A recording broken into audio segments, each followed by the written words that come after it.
ये हमने recording start कर दी। चलिए क्वेश्चन नंबर 2 डाउट है, और बोले इसके अलावा कौन सा डाउट है? 3, 4 और भी डाउट है? Yes sir. 5 है क्या सिलेबस में? हाँ जी 5 है क्या सिलेबस में? यस बेटा बिल्कुल है। नहीं अच्छा, एंगल बिटवीन देम, अगर परपेंडिकुलर एंगल आएगा फिर तो है, अगर परपेंडिकुलर नहीं आएगा तो नहीं है। सर और परपेंडिकुलर 0 से चेक होएगा क्या? हाँ हाँ हाँ, ए बी का और सी डी का डायरेक्शन का डॉट निकाले ना, वो 0 आ जाएगा। Okay sir. 6, 7, 8, 9, 10, 11, 12, 13, 14, 15, सर 14 दोनों डाउट है? सर 15 भी है। Yes.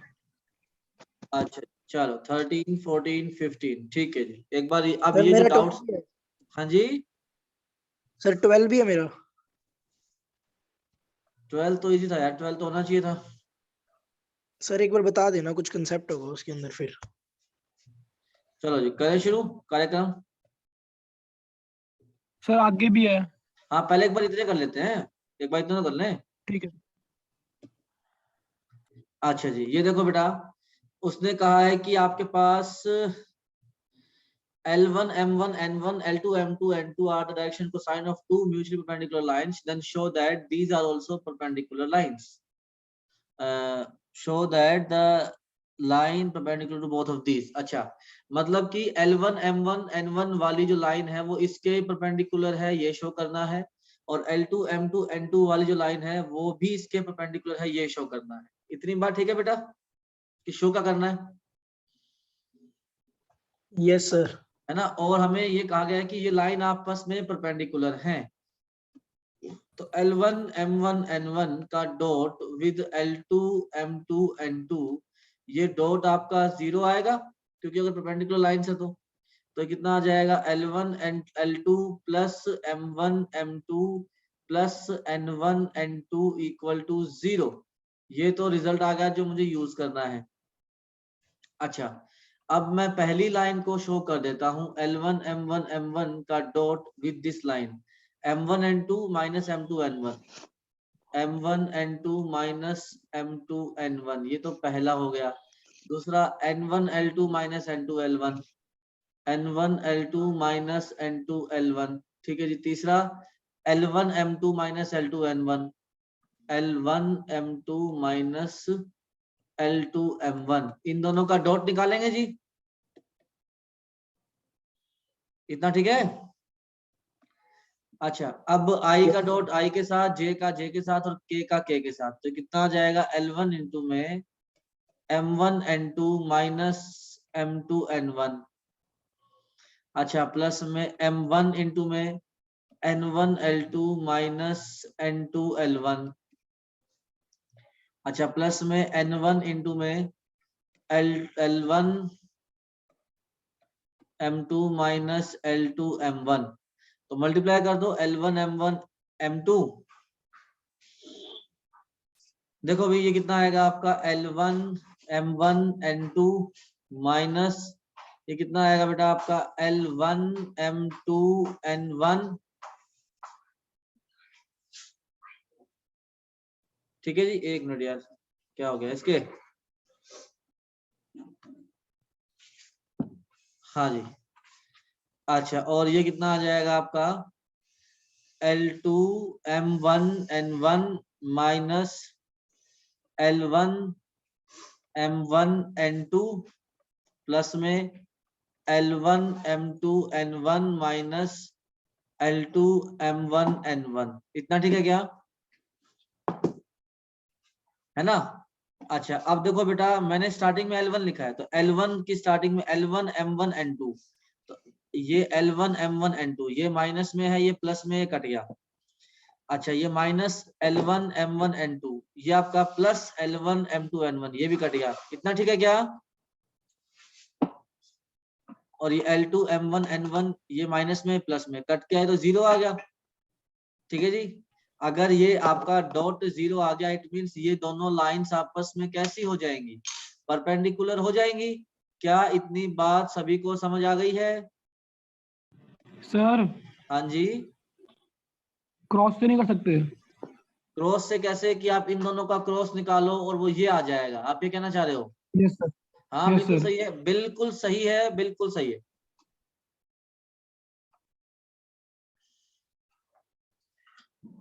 ठीक है जी। अच्छा, नेक्स्ट पार्ट है हमारा find equation of line parallel to X axis and passing through origin.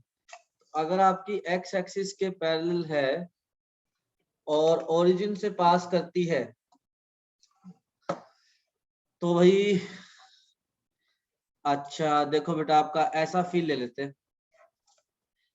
Origin से पास कर रही है और एक्स एक्सिस के पैरेलल है, तो वो तो एक्स एक्सिस ही हो जाएगा।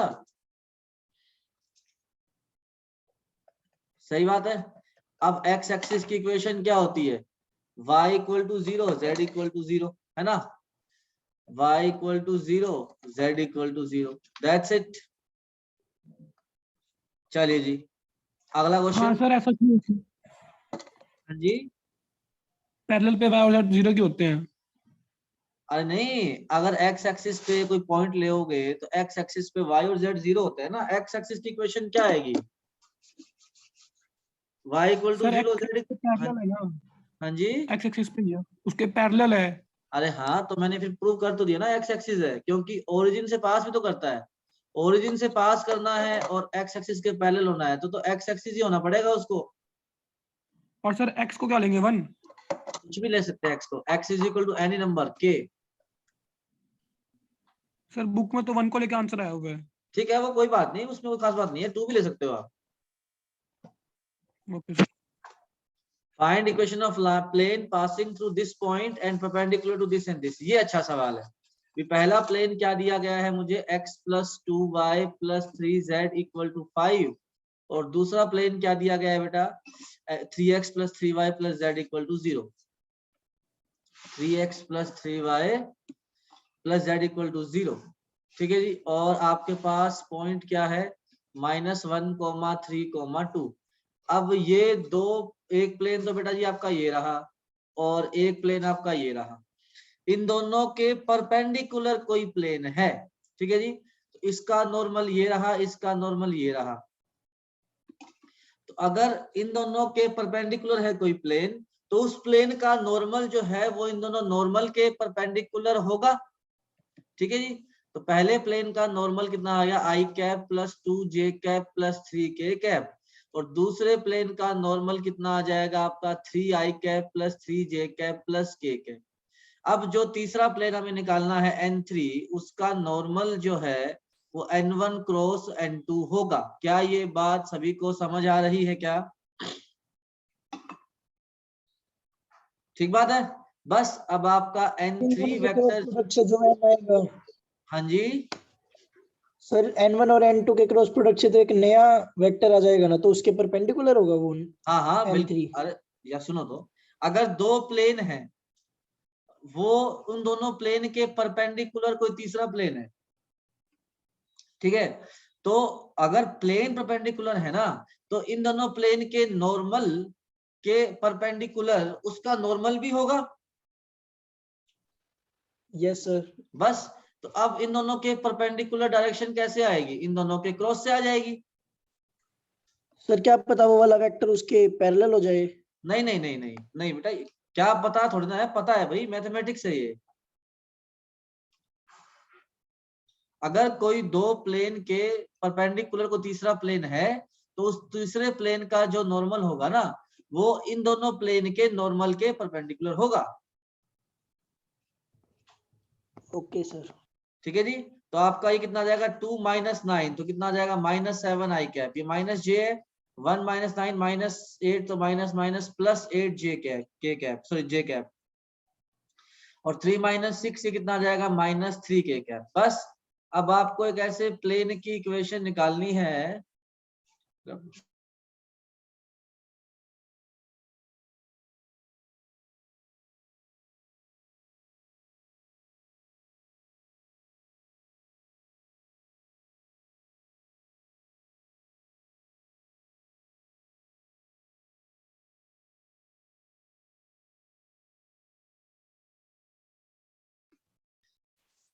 ठीक है बेटा, अब आपको एक ऐसे प्लेन की इक्वेशन निकालनी है जो किस पॉइंट से पास करती है -1,3,2 और उसका नॉर्मल क्या दिया गया आपको -7i cap 8j cap -3k cap. ठीक है जी, अब इस प्लेन की इक्वेशन तो निकल सकती है ना बड़े आराम से। हम इस प्लेन पे एक पॉइंट मान लेंगे XYZ, इस AB का डॉट विद नॉर्मल 0 आ जाएगा। सर निकाल लेंगे। हाँ ठीक है ना। चलिए अब अगला क्वेश्चन, ये हो गया, ये हो गया, ये हो गया। If the points this and this are equidistant from the plane, यार ये तो लास्ट क्लास में बताया था। पहले इस प्लेन की इक्वेशन लिख लो बेटा कार्टेशियन फॉर्म में, है ना। आपके पास ये प्लेन कितना आ जाएगा, ये प्लेन आ जाएगा 3x + 4y - 12z + 13 = 0। अब ये प्लेन जो है इससे 1,1, P एंड -3,0,1 ये दोनों प्लेन जो है वो सेम डिस्टेंस पे हैं, तो पॉइंट को रखेंगे तो 3 + 4 - 12P + 13 का मॉड्यूलस डिवाइड बाय 3 का स्क्वायर + 4 का स्क्वायर + -12 का square is as good as 12 का स्क्वायर -90 और ये कितना आ जाएगा आपका -12 + 13 का मॉड्यूलस डिवाइड बाय 3 का स्क्वायर + 4 का स्क्वायर + 12 का स्क्वायर, और ये इक्विडिस्टेंट है तो ये इक्वल होंगे। यहां तक कोई डाउट है किसी बच्चे को तो पूछो बेटा। सर ये फॉर्मूला कब बताया आपने? लास्ट क्लास में बताया था बेटा, पिछली क्लास में आप आए नहीं होगे शायद पुनीत। फिर आपने सर इसकी रिकॉर्डिंग नहीं करी? रिकॉर्डिंग भेजी है ग्रुप पे, इसमें नहीं था सर ये। भेजिए बेटा। अब ये तो कैंसिल हो जाएगा, ये आएगा आपका 13 और 7 20, तो ये आ जाएगा 20 - 12P का मोड। हाँ जी सर एक बार रिपीट कर दो। देखो 1,1, P का डिस्टेंस क्या आएगा इस पॉइंट से, 3 + 4 - 12P + 13 का मॉड्यूलस, है ना। पॉइंट को प्लेन की इक्वेशन में रख देंगे, divide by A² + B² + C²। Okay sir. ठीक है, ऐसे ही यहाँ से आ जाएगा।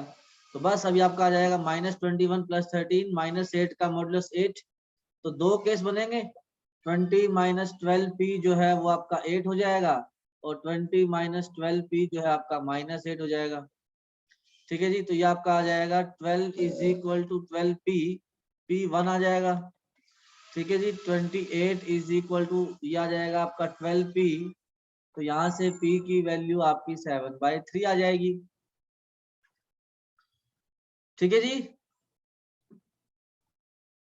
Okay sir.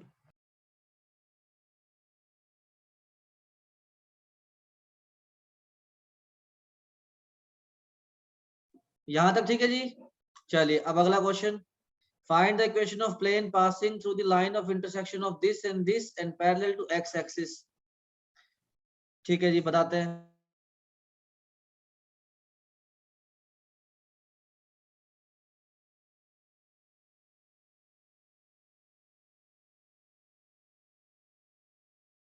सिर्फ 1 मिनट रुको बेटा।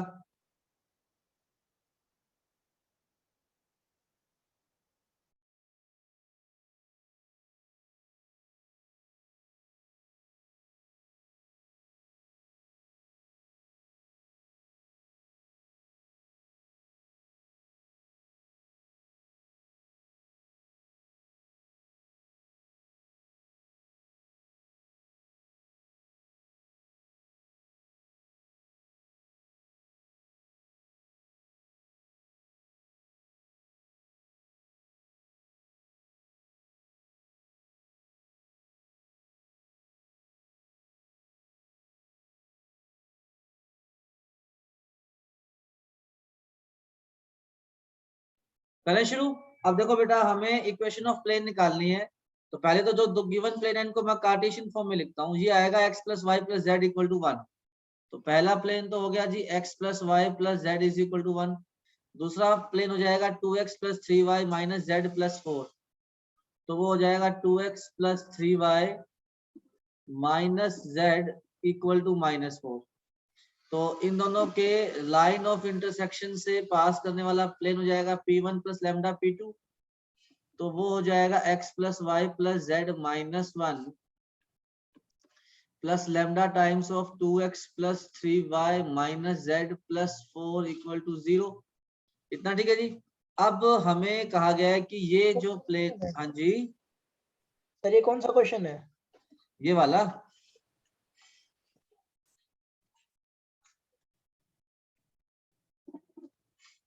कौन सा सर? सर्कल करना। ये वाला, ये वाला।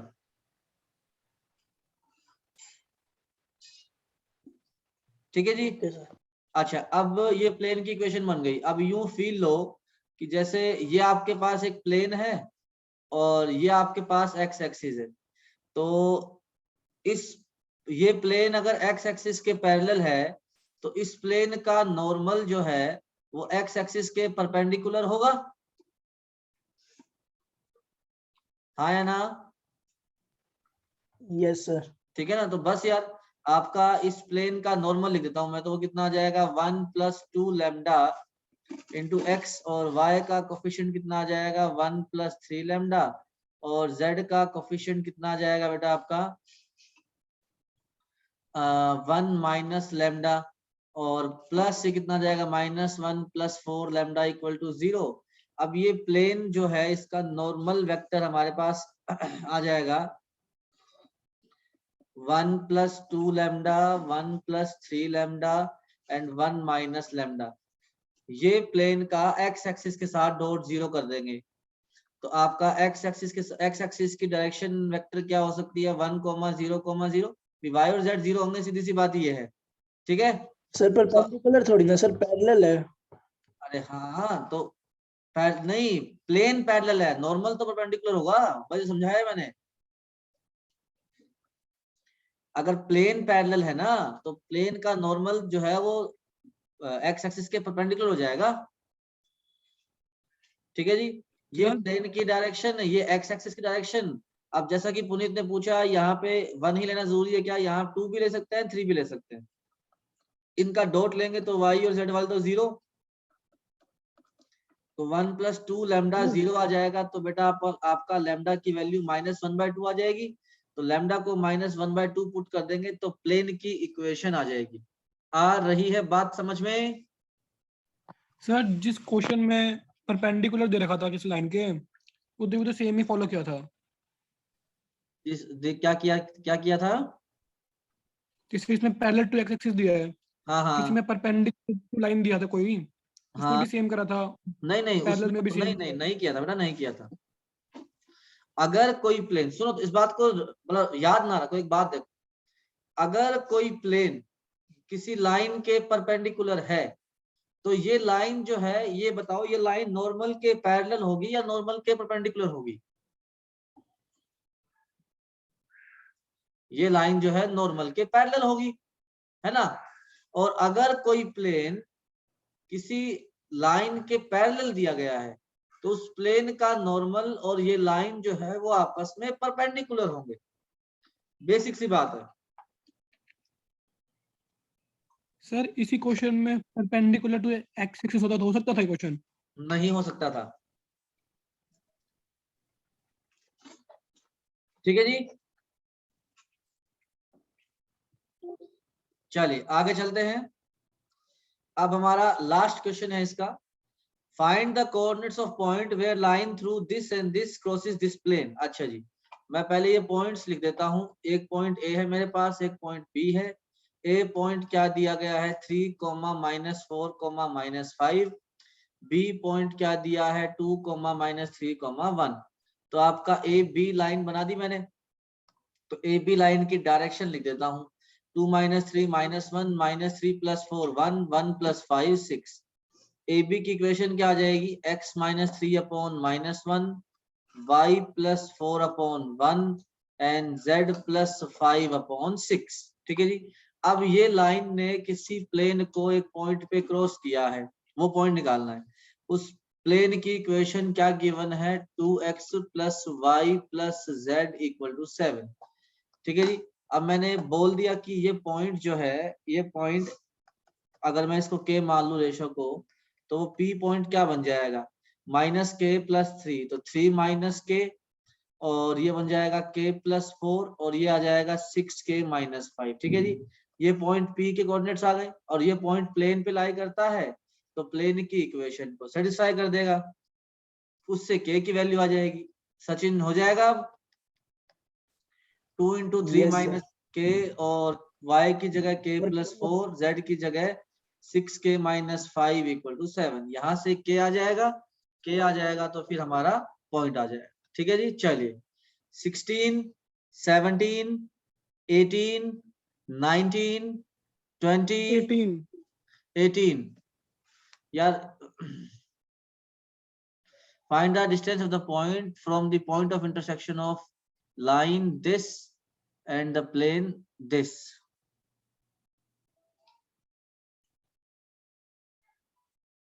ये कहां से आ गया तुम्हारे सिलेबस में अभी से?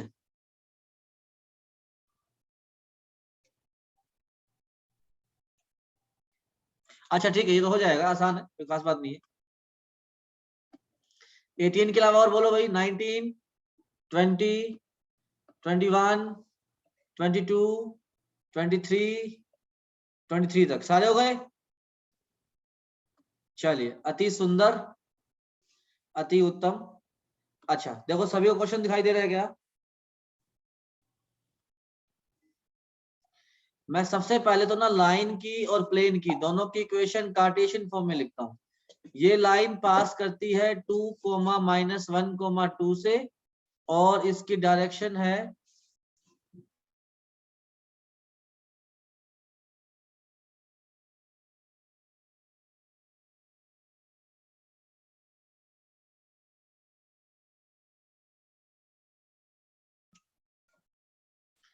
थ्री, 4, 2 बेटा उसकी डायरेक्शन है। तो इस लाइन की इक्वेशन क्या आ जाएगी हमारी कार्टेशियन फॉर्म में? x - 2/3, y + 1/4 and z - 2/2। और इस प्लेन की इक्वेशन क्या आ जाएगी? x - y + z = 5। ठीक है जी, अब ये हमारा एक प्लेन है जी स्पेस में, ठीक है, और एक लाइन गुजर रही है स्पेस से। ठीक है जी, इस लाइन ने इस प्लेन को किसी पॉइंट ए पे कट किया होगा। हमें इस पॉइंट का इस गिवन पॉइंट से डिस्टेंस निकालना है। गिवन पॉइंट क्या दिया गया बेटा, बताना। ये पॉइंट जो दिया हुआ है क्या दिया हुआ है? -1, -5, -10। हाँ जी, माइनस, अरे ये जो पॉइंट गिवन है क्या दिया हुआ? -1, हाँ जी, -5, -5। -10। ठीक है, आई बात समझ में? तो हमें इस लाइन का और इस प्लेन का जो पॉइंट ऑफ इंटरसेक्शन है, उस पॉइंट का हमें बी से डिस्टेंस निकालना है। तो पहले तो मैं ये पॉइंट ऑफ इंटरसेक्शन निकालता हूँ। वो कैसे निकलेगा? मैंने इस लाइन की रेशो के मान लिया इस पॉइंट के लिए, तो ये पॉइंट का जनरल कोऑर्डिनेट क्या आ जाएगा? 3k+2, 4k-1 and 2k+2। ये हमारा पॉइंट ए आ गया। ये पॉइंट इस प्लेन की इक्वेशन को सेटिस्फाई करेगा। तो मैंने कहा x की जगह x की वैल्यू तो 3k+2 और ये कितना आ जाएगा? -4k+1 और z की वैल्यू कितनी आ जाएगी? 2k+2 = 5 आ जाएगी। तो 3k+2k 5k -4k कितना आ जाएगा? k। तो यह आ जाएगा 2 + 2 4 + 1 5। क्या बात है? तो 5 से 5 कैंसिल, k 0 आ गया। तो a के कोऑर्डिनेट्स क्या आ जाएंगे? 2, -1, 2। यहां तक कोई समस्या किसी बच्चे को? तो आपका जो ए बी डिस्टेंस है वो कितना आ जाएगा? x2 - x1 का स्क्वायर, तो -1 - 2 -3 का स्क्वायर 9, y2 - y1 का स्क्वायर -5 + 1 -4 का स्क्वायर 16, z2 - z1 का स्क्वायर -12 का स्क्वायर 144। तो ए बी की वैल्यू आ जाएगी 144 और 25 169 का रूट 13। तो ये आपका जो ए बी डिस्टेंस है, this distance will be 13 units. किसी भी बच्चे को कोई भी बात समझ ना आई हो तो आप पूछ लीजिए बेटा, वरना फिर आगे चलते हैं।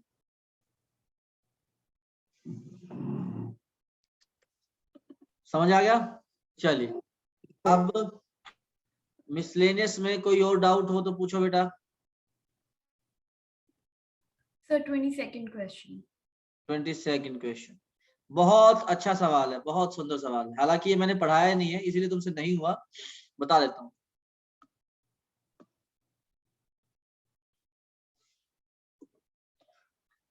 देखो बेटा, ये जो पहला प्लेन दिया है इसका नॉर्मल क्या आएगा बेटा, 2i कैप, 3j कैप और 4k कैप।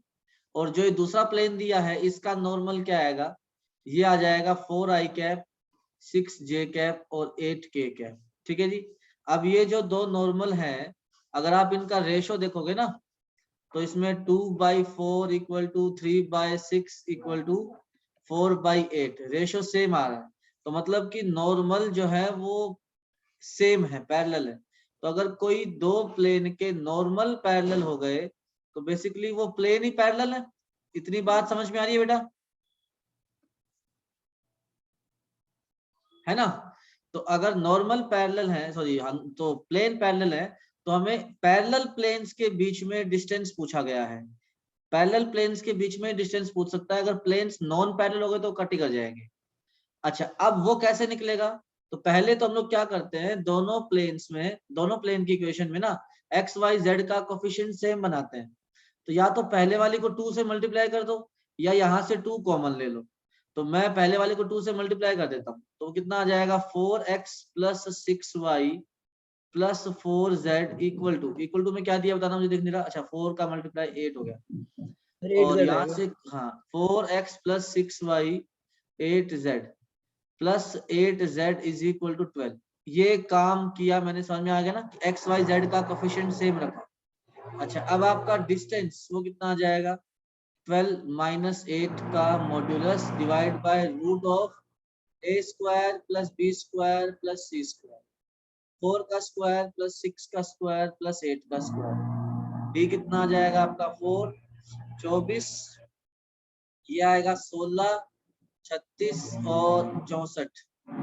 तो 6 और 6 12, 4 16, कैरी 1, 6 और 3 9 10, 116। तो ये आपका आ जाएगा 4/√116। तो आपका कैंसिल होके ये आंसर आ जाएगा 2/√29। हाँ जी, सर ये डी कैसे लिखा 12 - 8? अरे ये फॉर्मूला है यार, ये मैं कहता हूँ कि मैंने पढ़ाया नहीं है। फॉर्मूला है C1 - C2 का मॉडुलस, मतलब कांस्टेंट टर्म का difference divide by root of वही जो होता है a square + b square + c square. d1 - d2 ले लो प्लेन के केस में, क्योंकि कांस्टेंट टर्म का difference divide by root of a square b square c square. ठीक है,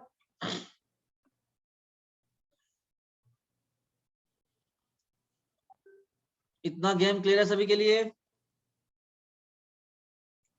चलिए जी, कोई और समस्या किसी बच्चे के मन में?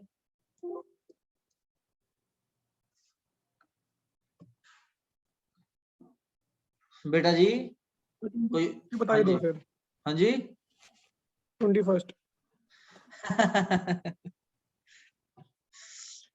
हाँ, मैं वेट कर रहा था, कोई तो पूछे, कोई तो पूछे।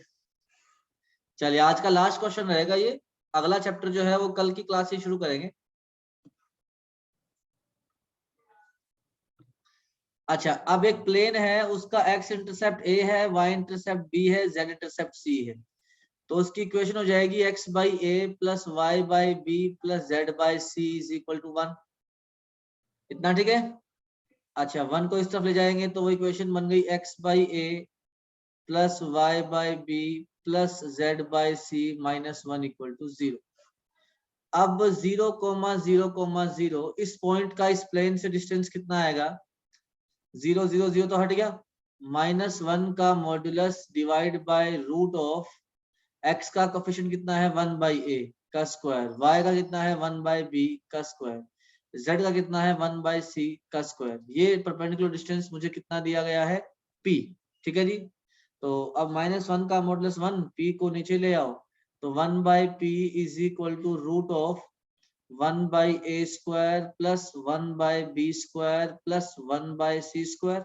नाउ स्क्वायरिंग बोथ साइड्स, तो आपका क्या रिजल्ट आ गया, 1/p square = 1/a square + 1/b square + 1/c square. क्या इतनी बात सभी बच्चों को समझ आ रही है? सर स्लाइड दिखाना पीछे वाली। हाँ जी बेटा, बिल्कुल रिपीट करेंगे। हमें एक प्लेन के ना x, y और z इंटरसेप्ट दिए हुए थे, तो मैंने इंटरसेप्ट फॉर्म से प्लेन की इक्वेशन लिख दी, x/a + y/b + z/c = 1। ठीक है, अब हमें क्वेश्चन ने कहा है कि ओरिजिन से इसका परपेंडिकुलर डिस्टेंस जो है ना वो p दिया गया है क्वेश्चन के अंदर। तो मैंने कहा ओरिजिन से इसका डिस्टेंस क्या आएगा, एक्स वाई जेड की जगह 0 -1 उसका modulus divide by root of X का कोफिशिएंट का स्क्वायर, वाई के कोफिशिएंट का स्क्वायर और जेड के कोफिशिएंट का स्क्वायर इक्वल टू p। तो p को नीचे ले आएंगे तो 1/p इक्वल टू ये स्क्वायरिंग बोथ साइड, जो प्रूव करना है वो प्रूव हो गया। आ रही है बात समझ? ठीक है, चलिए आज हमने डिस्कशन कंप्लीट कर लिया है मिसलेनियस का, बड़ा ही डिटेल डिस्कशन किया हमने। ठीक है जी, कल से हम लोग स्टार्ट करेंगे बेटा प्रोबेबिलिटी। ठीक है जी, हमारा ये सेकंड लास्ट चैप्टर रहेगा सेकंड टर्म का। प्रोबेबिलिटी के बाद केवल एक चैप्टर बचता है हमारा, डिफरेंशियल इक्वेशन। ठीक है, तो कोशिश करेंगे कि आपका वैलेंटाइंस डे तक सिलेबस पूरा कर दे। ठीक है, सर कब है चलिए। Valentine day? पता नहीं यार, तो फिर पता कैसे है सर कब तक होगा सर? फिर सिलेबस कैसे पूरा कराओगे सर तब तक? करवा देंगे। चलिए जी, सबको आज का लेक्चर क्लियर है? सर छुट्टी है ना वैलेंटाइन डे वाले दिन? नहीं, उस दिन तो एक्स्ट्रा क्लास है। पूरे वीक की छुट्टी है। बहुत बहुत धन्यवाद, कल मिलते हैं प्रोबेबिलिटी के साथ। चलिए।